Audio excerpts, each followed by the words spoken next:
turashuje ndizera ko mumeze neza kandi muri kugira ibihe byiza. Ikiganiro ni This Week with Seaford nkuko mumenyerewe with Toffer. Iki ni ikiganiro kibamenyesha amakuru y'ibintu bigezweho buri cyumweru, nkuko tuba tushaka ko abantu bamenya amakuru y'ibintu biri kubera aho batuye kugira ngo bamenye uburyo bitwara cyangwa se bagire ubumenyi runaka. So iki ni ikiganiro rero gihoraho kuri Seaford, tuzajya tubagezaho buri gihe tubamenyera amakuru y'ibintu biri kuba. So nkuko nababwiye rero iki cyumweru gitangira cyari gifite amateka, cyane icyumweru cy'amateka. Iki ni icyumweru cyatangiranye ku munsi wa mbere n'irahira rya Donald Trump cyangwa se perezida wa Amerika wa 47 wari ugiye gutangira manda ye y'imyaka 4 guhera 2025 kuzageza 2029, ubwo yari asimbuye Joe Biden cyangwa se perezida Joseph Biden, ubwo yari amusimbuye ku mwanya wa perezida. Trump yatsinze amatora 2024 mu kwezi kwa 11 ubwo yatsindaga Kamala Harris wo mu ishyaka ry'abademokrate, hanyuma ahita atsindira kuyobora Leta Zunze Ubumwe za Amerika mu gihe cy'imyaka igera kuri 4. So iri rahira rero ni irahira ryabaye ubwo Donald Trump yagiye kurahira kuyobora Leta Zunze Ubumwe za Amerika. Iri ni irahira ryabereye aho badasanzwe bakorera iryo rahira, kuko ubusanzwe byagomba kubera ku mbuga ya Capitol Building cyangwa se hari abadepite bakorera. Hanyuma kubera ubukonje bukabije cyane bafashe umwanzuro wo kubyimurira mu nyubako ya Rotunda, cyangwa se aho mu cyumba cya Rotunda. Ni cyumba kinini cyane kiri mu nyubako ya Capitol aho abadepite bakorera. Ni icyumba kimaze imyaka 201. Icyumba cyatashwe mu 1824. So niho rero iri rahira ryabereye ubwo Donald Trump yarahiriraga kuyobora Amerika. So mu kindi rero cyabaye nuko abantu benshi bari basinye cyangwa se bari basabye amatike yo kwinjira kuza kureba umuhango wa Donald Trump. Abantu bagera mu 250 bose batabashije kuwitabira kubera ko icyo cyumba ni gitoya, ndetse abenshi umubare munini wari uri kukirebera online cyangwa se kuri ya screen manini muri stade ya Capitol 1 hara Washington DC. Iyo stade ikaba yakira abantu hagati ya 15,000 20,000. Aho niho benshi bakurikiraniye uwo muhango. So rero nyuma yuko Donald Trump arahiye kuyobora Amerika, ari ibyo yagiye yemerera ubwo yavuze ijambo rikomeye cyane, ijambo ry'amateka, navuga rigiye guhindura ibintu byinshi muri Leta Zunze Ubumwe za Amerika. Iryo ni ijambo yavugiye ubwo yari amaze kurahira. Ijambo rya mbere yavuze nuko agiye gutangira ibikorwa byose yasezeraniye abanyamerika ubwo yararahiraga kuyobora Amerika muri manda yindi ya kabiri, kuko iyi ni manda ya kabiri yabanje ubwo yayoboye iya mbere 2017 kugeza 2021. Iyi ngiyi rero ya kabiri yavuze ko ibintu byose yarahiriye abanyamerika agiye kubitangira kubikora uwo munsi. Nyuma kandi Donald Trump yahise atangira avuga ko agiye gushyira mu bikorwa ibyo yarahiye, ahita asinya uwo munsi. Nanone umunsi wa mbere asinya imishinga y'amategeko cyangwa se executive orders, imishinga y'amategeko cyangwa se ya mateka, iteka rya perezida wa Amerika igera kuri 20. Akaba ari we perezida bivuga ko ari we wa mbere usinya amategeko menshi uwo munsi, kubera ko kugira ngo uburemere bw'amategeko Trump yasinye ku nari menshi nuko nka Joe Biden, perezida Joseph Biden yarasimbuye, yasinye imishinga y'amategeko 160 muri manda yose y'imyaka 4 aho yayoboye kuva 2021 kugeza 2025. Yasinye imishinga y'amategeko 160, ubwo ugabanyije yari imishinga igera kuri 40 buri mwaka. Naho Donald Trump muri manda yari yabanje yayoboye kuva 2017 kugeza 2021 yari yarasinye imishinga y'amategeko 220, ubwo ku mpuzandengo yabaga ari imishinga y'amategeko 55 buri mwaka. Naho Barack Obama ari mu perezida basinye imishinga y'amategeko mikeya cyane, ko yasinye imishinga y'amategeko 277 mu gihe cyose cy'imyaka 8 yayoboye, aho bagasanga ari nk'imishinga y'amategeko ku mpuzandengo 35 buri mwaka. Urumva rero niba abandi barasinye imishinga y'amategeko 35 cyangwa 40, Donald Trump akaba yarasinye imishinga y'itegeko 20 umunsi umwe gusa. So iyo mishinga rero Trump cyangwa se iryo teka rya perezida wa Amerika yasinye ryari ryibanze cyane kubimukira cyangwa se ku ngingo y'abimukira, nk'ikibazo yakunze kugaragaza cyane ko gishegeshe Amerika. Akaba rero icyo gihe yarasinye ku munsi wa mbere aba perezida, ariho ku wa mbere yasinye imishinga y'itegeko 10 yose ijyanye na immigration cyangwa se ibijyanye n'abimukira. So itegeko rya mbere cyangwa se ikintu cya mbere ingingo yibanzeho ni border security cyangwa se navuga ngo ni umutekano ku mipaka, cyane cyane aho bahangayikishijwe n'umupaka wo bita southern border cyangwa se wa mupaka wo mu majyepfo uhuza Amerika na za Mexique. Akavuga ko ari ingingo igiye kuba emergency cyangwa se yihutirwa, akaba yaragize national emergency, avuga ko ari cyo kintu nyamukuru kigomba guhita giba kandi gitangira gukurikiranwa. Ubwo kandi Donald Trump yahise avuga ko hagomba kongera umubare w'abasirikare barinda uwo mupaka, ndetse byahise binatangira gukorwa, hiyongera habakaza umutekano cyane kuri uriya mupaka.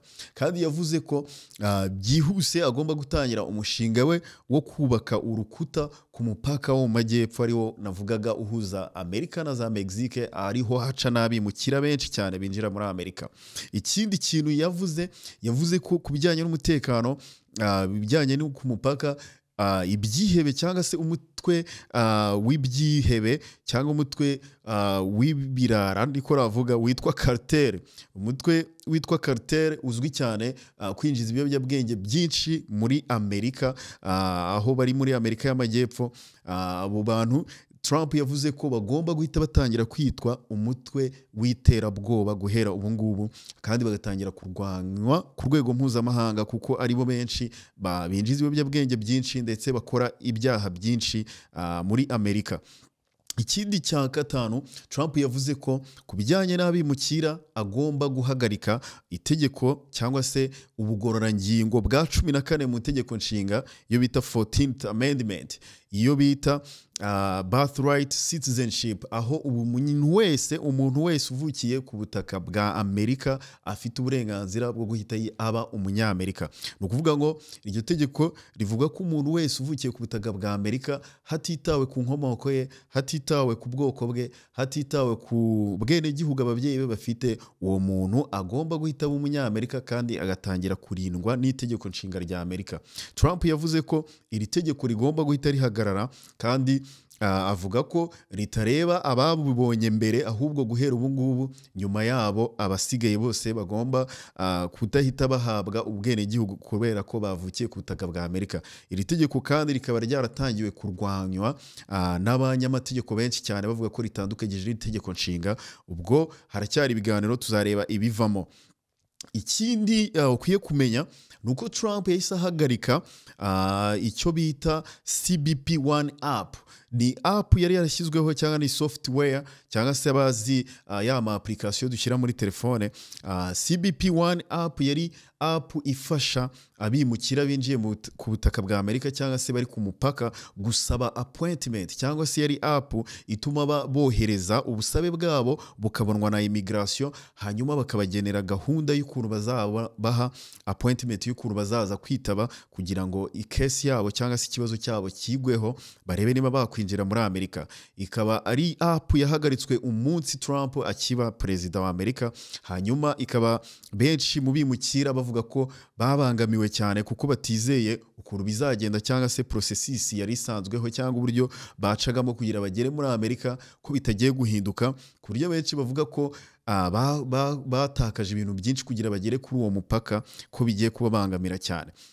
Ikindi Trump yahise ahagarika ingendo zose zari zihari cyangwa zari ziteganyijwe z'impunzi z'abantu b'impunzi bagombaga kwinjira muri Amerika. Uvuga umuntu wese wari ufite case yo kwinjira muri Amerika nk'impunzi, ingendo zose zahise zihagarara ku buryo n'abari biteguye kwinjira muri Amerika bari bari mu ngendo bahagaritswe ku bibuga by'indege bari bariho kuva uwo munsi. Kandi Trump yaravuze ko ingendo zibaye zihagaze zo kwakira impunzi mu gihe kitazwi, niko yatangaje, ni mu gihe kitazwi.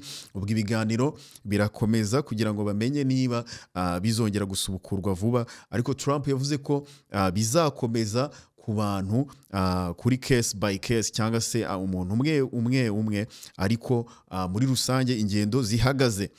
Ikindi kandi Trump yemeje ko hagomba kuba mass deportation cyangwa se kwirukana abantu benshi muri Amerika. Abantu bimukira bose baje mu buryo butemewe bagomba guhita bahambirizwa cyangwa se basubizwa mu bihugu byabo. Yavuze ko azakora the biggest cyangwa se gusubiza abantu benshi bashoboka mu bihugu byabo, ndetse avuga ko n'indege zateguwe n'abantu benshi bari gushyirwa muri iyo myanya kugira bazabashe gutuma icyo gikorwa gikunda.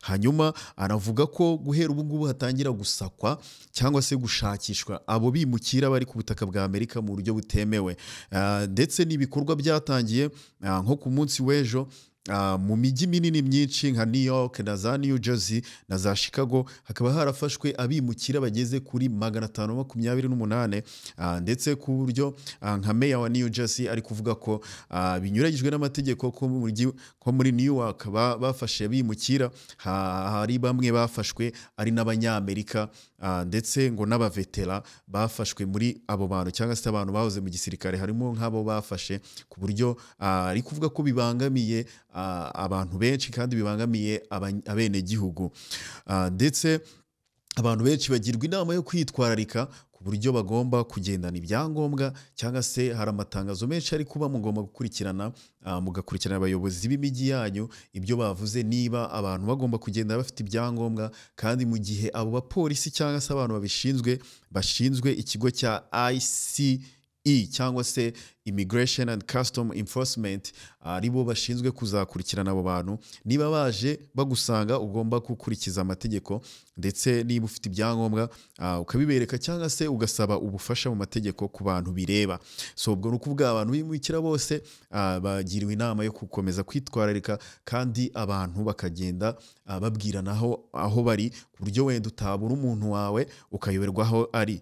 So mu bindi byo Trump yavuze cyangwa se mu yandi mategeko yaciye iteka, Trump yavuze ko ku bijyanye n'imyitwarire cyangwa se imico n'imyitwarire mboneragihugu, niko navuga, cyangwa se imyitwarire gakondo niba ariko nabyita, cyangwa se za zindi bita conservative values z'abanyamerika cyangwa se z'abantu bari mu ishyaka ry'abarepublike cyane cyane, yavuze ko kubera iyo myitwarire guhera uyu munsi aciye iteka ko muri Amerika hari ibitsina bibiri gusa, cyane ukuvuga ngo umugabo n'umugore gusa. Ubwo aho ngaho yavugaga ku bijyanye n'amategeko yari yaraje menshi ashyigikira abaryamana bahuje ibitsina ndetse anabasezeranya, ndetse no muri za mpapuro za leta cyangwa se muri official document, ibyangombwa abantu bafite baratangiye kubyandikaho umuntu afite uburenganzira bwo gushyiraho ko atari umugabo cyangwa ko atari umugore. Ubwo Trump guhera uwo munsi yaciye iteka ko ibyo bihagaze. Ikindi Trump yavuze ko hagomba guhagarara gahunda yari yaratangijwe y'ibita DEI cyangwa se gahunda ya Diversity, Equity and Inclusion. Ni gahunda yari yaratangijwe n'ibigo, bashishikariza ibigo byose gutangira gushyiraho uburyo bw'abantu bose bagomba kwibona mu nzego zitandukanye, ariho bagomba gushyiramo nk'inzego zidafitemo abantu bazihagarariye benshi cyane nk'abirabura cyangwa se n'abandi bari mu bwoko mu moko ya nyamuke cyangwa se ethnic group, ndetse bashyiramo n'abandi badafitemo abantu babahagarariye cyane cyane nk'abaryamana bahuje ibitsina cyangwa se LGBTQ community nkuko abantu benshi bayimenyereye. So akaba kandi Trump yaravuze ko hagomba gutangira ivugurura mu bukungu n'ingufu. Trump yavuze ko agomba gutuma Amerika yongera kuba igihugu ubuzima budahenze cyane, kuko habaye guhenda kw'ibiciro ku masoko n'ibintu byinshi bitandukanye. Trump avuga ko agomba gutuma Amerika yongera kuba igihugu ubuzima budahenze cyane. Ubwo Trump yavuze ko imishinga ituma ibyo biba ari ugutangira kuri Paris Climate Accord, cyangwa se uburyo Amerika cyangwa se n'ibindi bihugu byagiye gusinya amasezerano yo kurwanya climate change cyangwa se ihindagurika ry'ikirere. Trump yavuze ko Amerika yivanye muri ayo masezerano kuko ayo masezerano ariyo yababangamiraga gutuma batabyaza ingufu bafite kugira ngo ubuzima buhenduke. Hanyuma akavuga ko hagomba gutangira gukoreshwa peteroli Amerika ifite ku butaka bwayo, igatangira gucukurwa igakoresha ndetse na gaze. Ibyo akavuga ko bizagabanya igiciro cy'ubukungu buhenze cyane muri Amerika. Ikindi mu matangazo yatanze wenda abantu bakwiye kumenya, Trump yavuze ko agomba gutangira kwita izina iyo bita Gulf of Mexico, ni ikigobe cya Mexique cyangwa se ahantu hari amazi magari ari hagati ya Amerika na Mexique ndetse na biriya bihugu bya Guatemala na za Nicaragua. Yavuze ko bagomba gutangira kuhita Gulf cyangwa se Gulf of America cyangwa se ikigobe cya Amerika aho kugira bakite ikigobe cya Mexique. Gusa bivuga ko ibyo ngibyo bishobora guhinduka muri Amerika, ariko bitavuze ko mu bihugu byinshi bitandukanye batazakomeza kwita ayo mazi magari Gulf of Mexico nk'uko bisanzwe. Ikindi yaciye iteka ry'uko hari umusozi witwa Mount Denali wo muri Alaska. Uyu musozi wari warahinduriwe izina, kera witwaga Mount McKinley, akaba wari waritiriwe perezida wa 25 wa Amerika.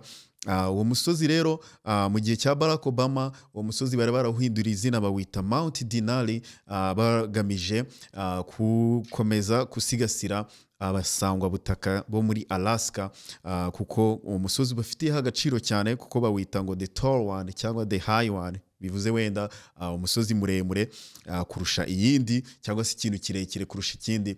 Rero Trump yaciye iteka ko ugomba kongera gusubiranwa izina wahoranye ryo wari ufite mu 1896. Avuga ko guhera ubu ngubu uwo musozi uzitwa Mount McKinley. Nanone muri byinshi bitandukanye byaranze iki cyumweru rero harimo ibyo bitandukanye byo mu guhinduka kw'amategeko ndetse biteje ikibazo cyane cyane abimukira. Dushishikariza abantu gukurikira amategeko no kumenya ibiri kuba aho bari n'aho baherereye, kugira ngo bagendere ku mategeko, ndetse niba hasabwe n'inzego zishinzwe umutekano ko werekana ibyangombwa, cyangwa se niba hari imikwabo iri kuba. Biri kuvuga ko hari imijyi myinshi yatangiye kubona iyo mikwabo nko muri Ohio, Columbus n'ahandi hatandukanye, cyane cyane mu mijyi minini nka za New York City, za New Jersey ndetse na za Chicago batangiye kubibona. Ni ugukurikiza amategeko ndetse no gukomeza kugendera ku mategeko ya leta kugira ngo tubashe gukomeza kugira ubuzima bwiza. So ayo makuru mu makuru menshi yaranze icyumweru, ayo makuru y'ingenzi ukwiye kumenya this week of see forward, tuba dushaka kugira ngo umenye amategeko n'amabwiriza ndetse n'ibintu biri kuba aho utuye. So nkuko tubabwira rero, dukomeze dukurikiza amategeko kandi tubeho mu buzima bwiza. Iki ni ikiganiro this week of see forward, muzakomeze kudukurikirana, kandi ikiganiro tubibutsa ko giterwa inkunga n'umuryango Ocean, bakubwira ngo komeza ugire ubuzima bwo mu mutwe bwiza, bakubwira ko hari n'ubufasha bwinshi buhari. Hari izo bita za 7 county, aho bafasha abantu. Niba ukeneye umuntu wo kuganiriza, ni ubuntu, ugomba kubagana. Niba ufite ikibazo, niba ufite ikibazo icyo ari cyo cyose kijyanye n'ubuzima bwo mu mutwe, mental health, kugira tuyishyigikire, ukabagana kugira ngo bagufashe. Iki ni ikiganiro this week of see forward, nakagaruka, mwari muri kumwe na Topher.